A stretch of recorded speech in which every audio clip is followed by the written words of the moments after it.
Менің есімде қалған ең жарқын көрініс қазақ қыздарының сол кездегі ерлігі дер едім. Қыздар алғы шепте жүріп, жігіттер, қарап тұрмаңдар, көтеріліңдер деп ұрандатып, қайсарлық көрсетуі мені қайран қалдырған.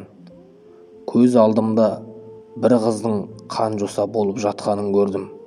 Біз, жігіттер, сол қыздарды арашалап алып қаламыз деп алаңға шықтық. Бір қыздың шашынан сүйреп бара жатқанын көріп, құтқарамын деп таяққа жығылдым. Сол жерде көп жігіттер мен қыздарды машинаға тиеп алып кетті. Бізді тар жерге апарып қамап тастады. Ол жерде көрген қорлығымыз тіпті жаман. Адам сыймай аяғымыздан тік тұрдық. 3 күн 3 түн дегенде зорға құтылдық. Шыны керек, маған сол жердегі полковник қазақ ағай қашып шығуыма көмектесті. Ол маған тыныш жүруімді, ешкімге ештеңе айтпай, елмен бірге қызықтап бардым деп айтуымды талап етті.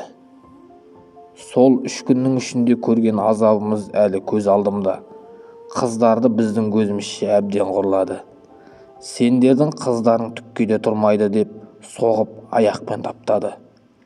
Тіпті бала көтере алмасын деген қара ниетпен бұтының арасынан теуіп жатқанын көзіміз көрді.